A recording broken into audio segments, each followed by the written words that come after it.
નમસ્કાર વિદ્યાર્થી મિત્રો, આપણે માનવ સ્વાસ્થ્ય અને રોગો વિશે શીખતા હતા. આગળ આપણે રોગ પ્રતિકારક ક્ષમતા, શરીરમાં જુદા જુદા પ્રકારની સક્રિય અને નિષ્ક્રિય પ્રતિકારકતા અને વાયરસથી અને બેક્ટેરિયાથી થતા રોગો વિશે માહિતી જોતા હતા. મેલેરિયાનું જીવનચક્ર આપણે જોયેલું હતું. પ્લાઝ્મોડિયમ એટલે કે મેલેરિયા જેનાથી થાય એના છે રસીદ છે પ્લાઝ્મોડિયમ, એનું જીવનચક્ર લાસ્ટમાં આપણે શીખ્યા. આજે આપણે બીજા બે રોગો શરદી અને દાદર એના વિશે શીખવાના છે. સામાન્ય રીતે મિત્રો તમે જોયું હશે કે ક્યારેક આપણને અચાનક જ શરદી જેવું થઈ જાય, નાકમાંથી પાણી વહેવું, આંખમાં બળતરા થવી, તમે આમનો અનુભવ કરેલો છે એટલે એના સિમ્પટોમ આસાનથી તમને યાદ રહે એવા છે. ગળું બળવું અથવા તો એકદમ ગળું ઘસાવું, બરાબર, આંખમાંથી પાણી આવવા, ડોકના પાછળના ભાગમાં દુખાવો થવો, શરીરમાં તૂટ થવી, આ આમના સામાન્ય લક્ષણો છે. જો સરળતાથી યાદ રહે તો છે આ પ્રશ્ન કે એમને જે થાય એવા રોગકારકનું નામ છે રિહનોવાયરસ. તો પહેલા વાયરસથી થતો રોગ છે. આપણને જે શરદી થાય છે એ વાયરસથી થતો રોગ છે, એટલે કે રિહનોવાયરસ છે. સામાન્ય રીતે સંક્રમિત અંગ કયું તો નાક, નસિકા કોટક અને ખાસ કરીને આપણા ફેફસા કે જે આ ભાગ એનાથી સંક્રમિત થાય અને તેની અંદર કોઈ એક પ્રતિકૂળ અસરો ઉપજાવે.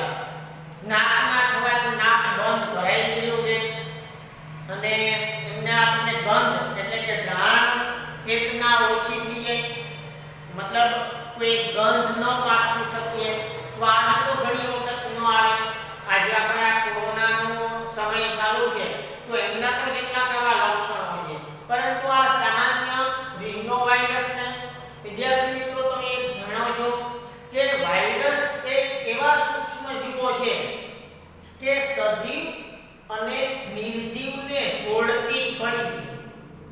કારણ કે જ્યાં સુધી કોઈ જીવંત સેલ કે પ્રાણી એના સંપર્કમાં ન આવે ત્યાં સુધી તે નિર્જીવ જેવા લક્ષણો બતાવે, પરંતુ જેવા તે કોઈ સજીવના સંપર્કમાં આવે ત્યારે એક્ટિવ થાય અને એમની પ્રતિકૂળ અસરો છે તે અંગ પર જોવાતી હોય અથવા તો દેખાય છે અને ત્યારે એમના લક્ષણો આપણા ધ્યાનમાં આવે. સામાન્ય રીતે એનો ફેલાવો સી ખાંસી ખાવાથી, એટલે કે હવામાં એમના સ્પોટ ઉડવાથી, એના જેને આપણે બિંદુઓ કહીએ ડ્રોપલેટ, એ હવામાં ફેલાય અને સામે અલગ વ્યક્તિ છે એના સંપર્કમાં શ્વસન માર્ગમાં જાય ત્યારે એ પણ આમનાથી સંક્રમિત થતા હોય. સામાન્ય રીતે લક્ષણો એ ફરી કહું, નસિકા કોટક ભરાયેલું રહે, નાક બંધ રહે, ગળું સુકાવું, ગળામાં ઘસારો થવો, ધ્રાણ ચેતના ઘટે એટલે કે સંવેદના પારખવાની ઓછી થઈ જાય, કફ રહે, માથાનો દુખાવો, થાક લાગવો. સામાન્ય રીતે એમાં ઊંઘ એક, હું મારો પર્સનલ કહું કે ઊંઘ એમાં એક જોરદાર દવા તરીકે કામ કરે. સામાન્ય રીતે ડોક્ટર પણ આવી દવા આપે ત્યારે એમાં ઊંઘ આવે એવું થોડું કરે જેથી કરીને આ ફેલાવો પણ ઓછો થાય અને બીજું એનાથી ઝડપથી રાહત થતી હોય. સામાન્ય રીતે 3 થી 7 દિવસનો આ એક પીરિયડ હોય. ઘણાને 3 દિવસ, ઘણાને 7 દિવસના અંતે ફરી પાછું વ્યવસ્થિત થઈ જતું હોય. તો આ જો આપણો એક રોગ શરદી વાયરસથી થતો છે અને રિહનોવાયરસ છે. ખાસ આપણે એમના રોગવાહકનું નામ યાદ રાખીએ. બીજું દાદર અને ખરજવું પણ એમાં આવી જાય. આપણે અનુભવ્યું હોય છે, ઘણી વખત તમે આવું જોયું હશે કે શરીરની કોઈ સપાટી ઉપર આવી રિંગ થાય એટલે કે રિંગ વર્મ પણ કહેવાય. આપણે એવું માનીએ છીએ કે દાદર એકદમ ચામડીમાં પેલાથી થવાથી થાય, પરંતુ એવું નથી, આકસ્મિક નથી થતી. કોઈ સૂક્ષ્મ જીવનો પ્રવેશ થવાથી એ થતી હોય અને એક સામાન્ય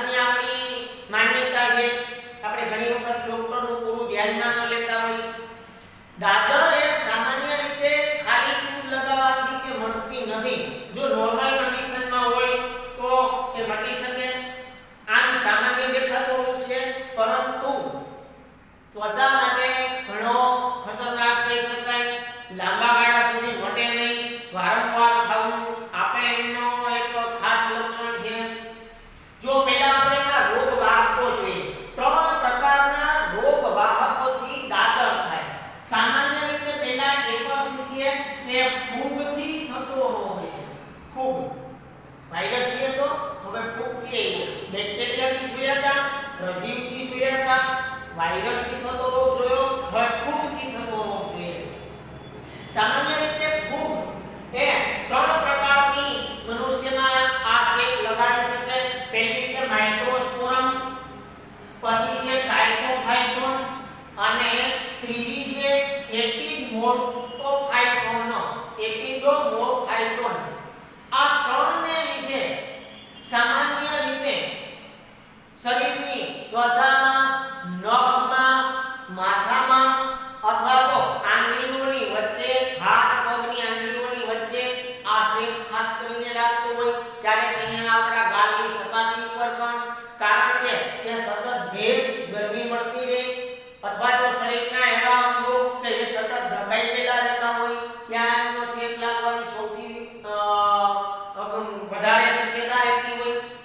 સામાન્ય રીતે જ્યારે ગરમી અને ભેજ રહે ત્યારે સ્કિન એકદમ સ્મૂથ બને અને એમાંથી આ પ્રવેશી શકે.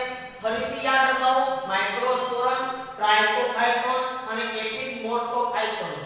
આ 3 પ્રકારની ફૂગ છે તે સામાન્ય રીતે મનુષ્યમાં દાદર જેવા રોગનું સર્જન કરે. લક્ષણોની વાત કરીએ પહેલા ફેલાવો કઈ રીતે થાય, કે એક વ્યક્તિથી બીજી વ્યક્તિમાં સંક્રમિત કેવી રીતે થાય. જો ઘરમાં એક વ્યક્તિને દાદર થઈ હોય તો ખાસ કાળજી રાખવી પડે. એમણે ઉપયોગ કરેલ ટુવાલ, રૂમાલ, કપડા, ખાસ કરીને એનો ટાંટિયો એટલે કે જેને આપણે કાંસકો કહીએ, આ એને ઓળાવેલા વાળ જો ફરી આપણે ઓળાવીએ તો પણ એનું ઇન્ફેક્શન છે એ આપણા માથામાં લાગી શકે. એમણે આ વસ્તુ કોઈ ટચ કરી કે જે વારંવાર યુઝ કરે છે, એમને યુઝ કરવાથી આ રોગ ફેલાતો હોય. ઘરમાં એક વ્યક્તિને થયા પછી જો એની કેર કરવામાં ન આવે તો ઘરના બીજા સભ્યોને કે મેમ્બરને પણ આ રોગ લાગુ પડી શકે. લક્ષણોની અંદર જોઈએ તો ત્વચા છે, નખ છે, શીર્ષ છે, આ 3 એવા ભાગ છે અથવા તો વિવિધ અંગો પણ હોય કે શરીરના કે જે હંમેશા ધકાઈ ગયેલા રહેતા હોય તેવા ભાગ ઉપર, શરીરના ભાગો ઉપર શરૂઆતના આવા ચકમા પડે, લાલ લાલ સપાટી થઈ જાય ત્વચાની અને તે ભાગ છે સામાન્ય સપાટી કરતાં ઉપસેલો આવે. શરૂઆતમાં થોડી થોડી ખંજવાળ આવે અસરગ્રસ્ત ભાગમાં, ત્યારબાદ એ ખંજવાળતા વધારે કાંઠા જેવો ભાગ થઈ જાય. ઘણી વખત જો રિંગ વર્મ હોય તો એ રિંગ આકારનો ભાગ બને અને એમાં નાની નાની આવી ફૂલ્લીઓ થાય. આવી ફૂલ્લીઓને ખંજવાળવાથી આગળ શેપ વધે. માની લો કે અહીંયાથી અહીંયા ખંજવાળવા નથી, ફરી પાછું આ બાજુ લગાડી તો ઇન્ફેક્શન આ બાજુ લાગી શકે. આ ઉપરાંત આંગળીઓના વચ્ચેના ભાગમાં પણ થઈ શકે અને આ ફૂગની વૃદ્ધિ થતી હોય. ગરમી અને ભેજ એટલે જો વિદ્યાર્થી મિત્રો સામાન્ય રીતે દરિયાકાંઠાના જે વિસ્તારો છે એમાં ત્વચાના સૌથી વધારે રોગ જોવા મળે, કારણ કે ભેજ અને બાષ્પનું અથવા તો ગરમીનું પ્રમાણ વધારે હોય તેવા વિસ્તારોમાં સામાન્ય રીતે આ દાદરનો રોગ થતો હોય છે. એમને ખાસ કાળજી રાખીને મટાડી શકાય, કેર કરવી પડે. આવી ફૂગથી થાય ઘણી વખત આપણી કેટલીક સમજૂતી, હું અંધશ્રદ્ધા નથી કહેતો, પરંતુ કેટલીક ખોટી માન્યતાઓને કારણે આપણે આ પીવાથી કે આમ કરી લેવાથી ફૂગ મટી જાય એવું નથી હોતું. ડોક્ટરની સલાહ લેવી જોઈએ, યોગ્ય સમયે એની દવાઓ લેવી જોઈએ. પૂરતા પ્રમાણમાં જ્યાં સુધી ડોક્ટર દવાઓ આપે એનો કોર્સ પૂરો કરો ત્યારબાદ જ જાય. બાકી શરૂઆતમાં તમને ટ્યુબ લગાવવાથી એવું લાગે કે મટી ગયો હવે નથી જવું, પરંતુ ફરી એ ઉઠલો મારી શકતો હોય, કારણ કે શરીરના રુધિરમાં એમના આ બીજાણુઓ હોય છે, ફૂગના સ્પોર છે એ જીવંત હોય, ફરી બીજા કોઈ ભાગોમાં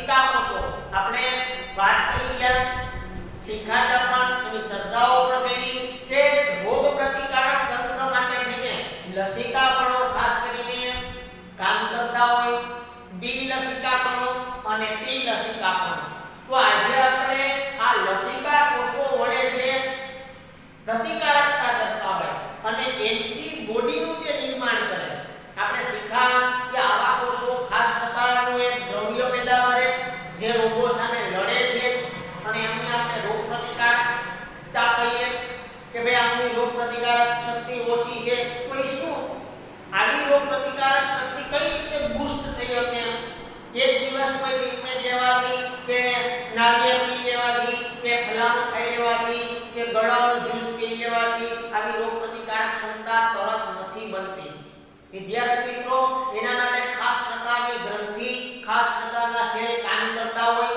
તેના દ્વારા બે પ્રકારની આવી પ્રતિકારકતા દર્શાવાતી હોય તો આજે આપણે એ લસિકા કોષો દ્વારા જે એન્ટીબોડી બને છે એની રચના કયા પ્રકારની છે અને કેટલા પ્રકારની પ્રતિકારકતા બતાવે તે આજે જોવાના છે તો એ પણ જોઈએ કે આવા લસિકા કોષો છે એ સામાન્ય રીતે બે પ્રકારની પ્રતિકારકતા બતાવતા હોઈએ એક તમે અહીંયા જોઈ શકશો બોર્ડ ઉપર પણ મેં આકૃતિ પણ દોરેલી છે અને એના વિશેની પૂરતી માહિતી પણ આપણે એમાં મૂકી છે કે લસિકા કોષો વડે દર્શાવાતી પ્રતિકારકતા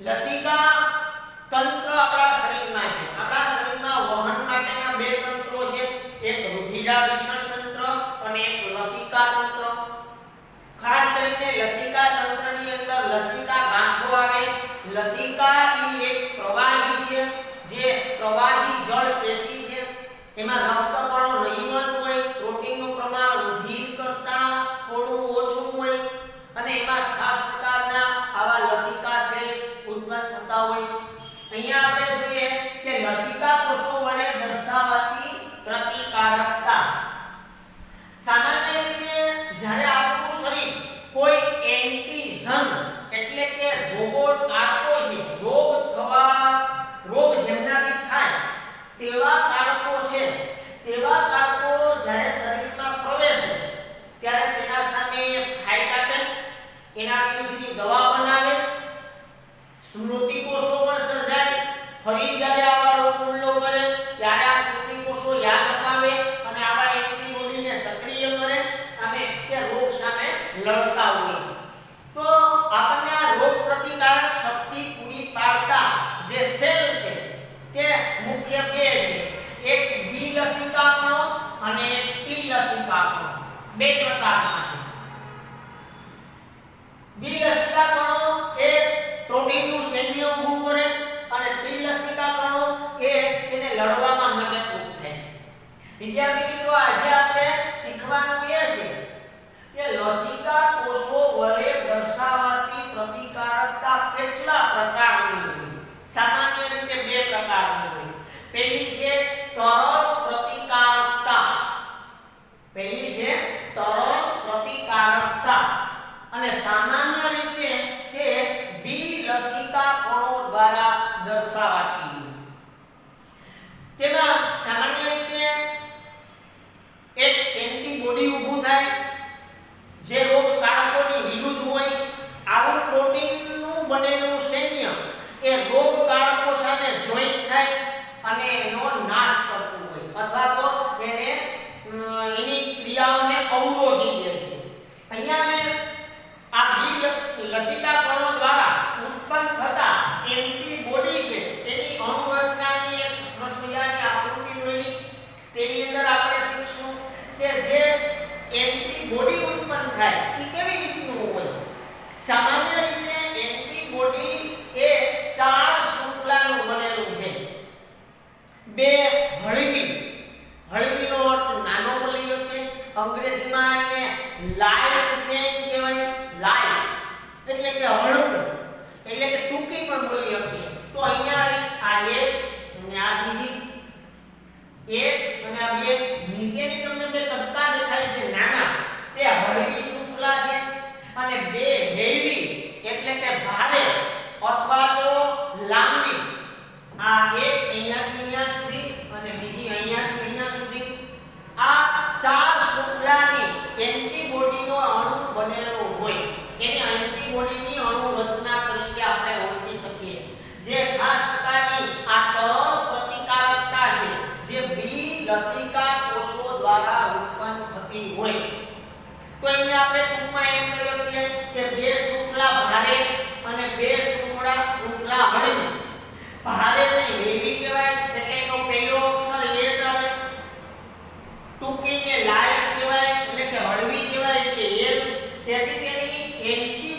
અણુની રચના H2L2 વડે દર્શાવે. H2 કારણ કે બે હેવી છે અને બે લાઇટ છે એટલે H2L2 બે હેવી છે અને બે લાઇટ છે. આ બંને શૃંખલા પરસ્પર કેવી રીતે જોડાયેલી હોય તો એમની વચ્ચેનો જે બંધ છે એ ડાયસલ્ફાઇડ બંધ હોય. બંને શૃંખલા એકબીજાથી એ બાઇન્ડિંગ બનાવે એટલે કે જોડાણ પામે છે. એટલે કે જોડવા માટે થઈને એમની વચ્ચે આ ડાયસલ્ફાઇડના બોન્ડ હોય. આ બોન્ડ વડે તમે અહીંયા બધામાં S વડે એના બોન્ડ બતાવેલા છે. પરસ્પર પણ અને એકબીજા સાથે પણ અને પોતે પણ આ રીતે ડાયસલ્ફાઇડ બોન્ડ વડે એક એન્ટીબોડી અણુની રચના કરે. કોણ? બી સેલ. કયા પ્રકારની પ્રતિકારકતા? તરલ પ્રતિકારકતા. આ બી લસિકા કોષો બતાવે અને તે રોગો સામે જોઈન્ટ થાય. જો અહીંયા મેં લખ્યું ભારે શૃંખલા, હળવી શૃંખલા, ભારે બે, હળવી બે. એનો ઉપરનો શેડો અહીંયા છે એ એન્ટીજનના જોડાણ સાથે બતાવે. આ ભાગ છે એ કોઈ પણ રોગ છે એના કારકો છે એમની સાથે એના ડીએનએ સાથે એના જોઈનિંગ થાય. એન્ટીજનનું જોડાણ સ્થાન. એન્ટીજન એટલે રોગકારક સૂક્ષ્મજીવ એની સાથે એના જોડાણ થશે. જ્યારે આ ભાગ છે એ પ્રોટીનના બી લસિકા કોષો સાથેનો જોડાણનો ભાગ છે. તો પહેલી પ્રતિકારકતા લસિકા કોષો વડે દર્શાવાતી પ્રતિકારકતા બે પ્રકારની છે. એક છે તરલ પ્રતિકારકતા જે બી લસિકા કોષો દ્વારા દર્શાવાય. તે બી લસિકા કોષો એ પ્રોટીનનું સૈન્ય બનાવે અને રોગકારકો સામે લડે. એની અણુરચનાની અંદર કુલ 4 પ્રકારના શૃંખલા છે. બે હેવી અને બે લાઇટ. H2L2 બરાબર. બીજું કે બી લસિકા કોષો દ્વારા આપણા શરીરના રુધિરમાં પણ ઘણા પ્રકારના આવા એન્ટીબોડી અણુ જોવા મળે છે. તે રુધિરમાં હોવાથી તેને તરલ પ્રતિકારકતા મળે. તરલ શબ્દનો મતલબ તરતું, વહેતું. આપણે વહેતું શબ્દ વિદ્યુત પ્રવાહ એવો શબ્દ શા માટે વાપરીએ? પ્રવાહ શા માટે વાપરીએ? તો કે વહે છે. એમ અહીંયા તરલ શબ્દનો મતલબ રુધિરમાં આવા એન્ટીબોડી જોવા મળે છે. તેમના કેટલાક આપણે ઉદાહરણ જોઈએ તો IgA, IgM, IgE, IgD અને IgG આવા કેટલા બધા એન્ટીબોડી આપણા શરીરના રુધિરમાં વહેતા રહે અને આવા સૂક્ષ્મ રોગકારકો છે તેની સામે આ એન્ટીબોડી ફાઇટ આપતા હોય. વિદ્યાર્થી મિત્રો, તમારી જાણ માટે અહીંયા વધારાની વાત કહું છું કે જ્યારે માને પહેલું બાળક એટલે કે પહેલું સંતાન મતલબ પહેલું કે બીજું પણ જ્યારે બાળકનો જન્મ માને થાય, પ્રસવ થાય ત્યારે આપણે શરૂઆતમાં એવું માનતા હતા કે એનું શરૂઆતનું જે ફીડિંગ છે એટલે કે ધાવણ છે, દૂધ એ બાળકને ન આપતા. પરંતુ પાછળથી એ ધ્યાનમાં આવ્યું કે માના શરૂઆતના ફર્સ્ટ ફીડિંગમાં એટલે કે દૂધની અંદર આવા કેટલાક એન્ટીબોડી કુદરતી રીતે આવેલા છે અને જો આવા બાળકને શરૂઆતનું ફીડિંગ આપવામાં આવે તો એના શરીરમાં આવા કેટલાક એન્ટીબોડીઓ જન્મ બાદ શરીરના રોગો સામે અથવા સૂક્ષ્મ રોગો સામે લડવા માટે આ એક પ્રકારની પ્રતિકારકતા પૂરી પાડતા હોય. વાત બીજી આવી કે લસિકા કોષો વડે દર્શાવતી પ્રતિકારકતા. પહેલી તરલ પ્રતિકારકતા બી સેલ દ્વારા દર્શાવાય અને તે કયા પ્રકારની હોય તેના એક્ઝામ્પલ સાથે આપણે જોયું. બીજી પ્રતિકારકતા છે કોષીય મધ્યસ્થી પ્રતિકારકતા. કોષીય મધ્યસ્થી પ્રતિકારકતા સામાન્ય રીતે તે ટી લસિકા કોષો દ્વારા દર્શાવાતી હોય. ટી લસિકા કોષોનું કાર્ય ખાસ કરીને બી લસિકા કોષોને એના સર્જનમાં મદદ કરવાનું છે. આ પ્રકારની પ્રતિકારકતા રોગ ઉપર સીધો હુમલો કરી દે છે.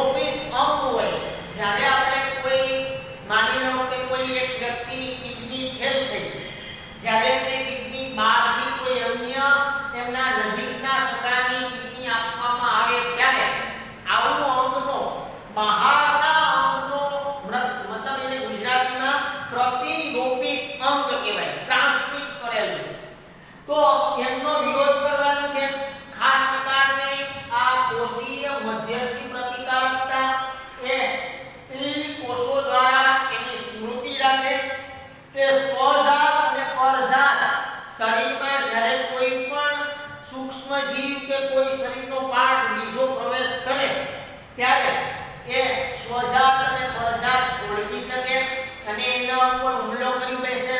ઘણી વખત જ્યારે મેચ ન થતી હોય એવો પાર્ટનું જ્યારે પ્રત્યારોપણ કરવામાં આવે, શરીરમાં બીજાનું અંગ દાખલ કરવામાં આવે તો શું થાય? શરીર એનો વિરોધ કરશે. આ વિરોધ કરવામાં ફાળો એ પી કોષોનો છે. કોષીય મધ્યસ્થી પ્રતિકારકતા દર્શાવે. અહીંયા એક ખાસ વાત તમને મારે કહેવી છે કે આ પ્રકારના એન્ટીબોડી છે એ ક્યાં હોય? આપણે રુધિરમાં શીખા અને બીજા એક સેલની વચ્ચેના ભાગમાં આ જોવા મળે. આઈસીએ, આઈસીએમ, આઈસી એ સેલ બે સેલના જોડાણ સ્થાનની વચ્ચેના ભાગોમાં પણ જોવા મળતું હોય. ખાસ પ્રકારના રુધિરમાં છે.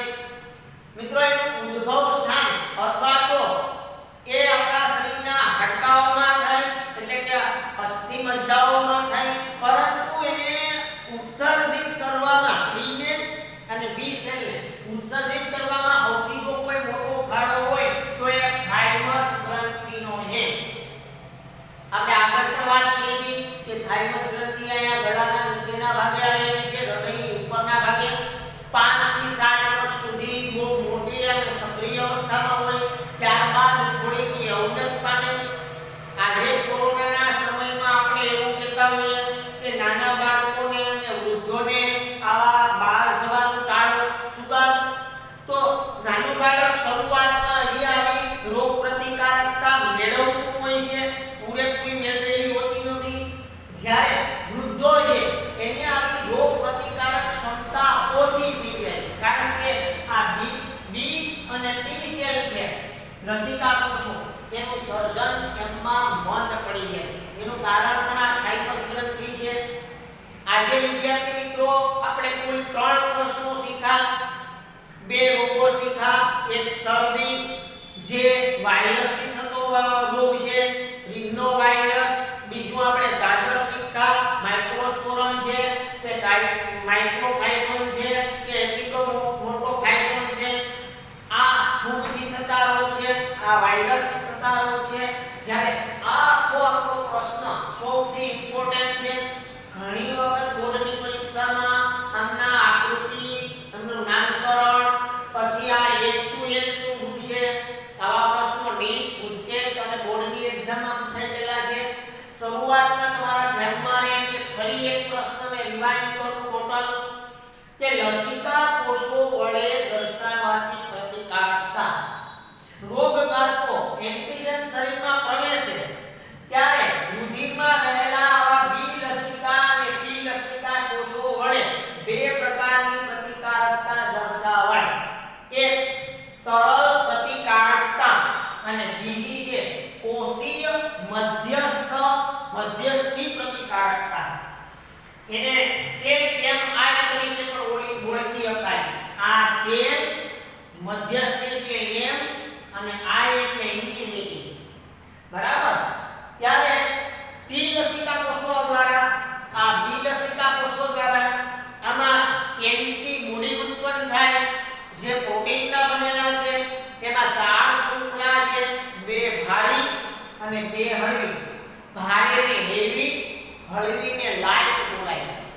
H2N2 અહીંયા લખ્યું છે મેં. સામાન્ય રીતે આ રોગોને ઓળખવા, એને ઓછા કરવા, એને અસરો ઓછી કરવી એમનું કામ છે.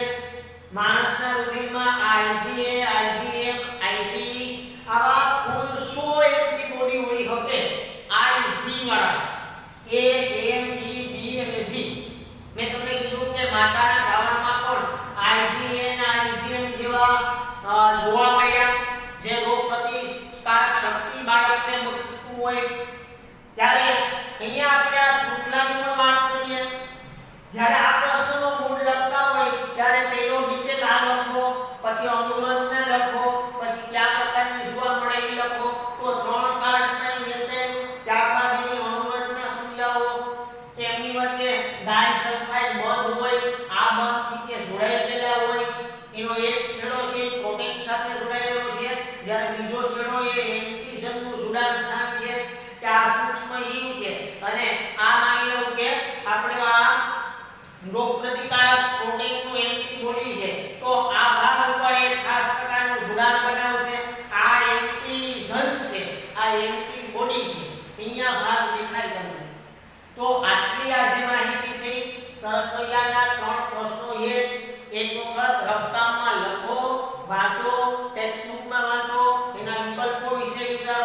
તમને થોડું ધ્યાન દો તો આવડી શકે છે એવું છે. આજે આપણે આટલું જોઈએ. ફરી પાછા લેક્ચરમાં મળશું. ત્યાં સુધી આ લખો, એને રિફર કરો, વાંચો અને એના ટૂંકા પ્રશ્નો જુઓ. બરાબર?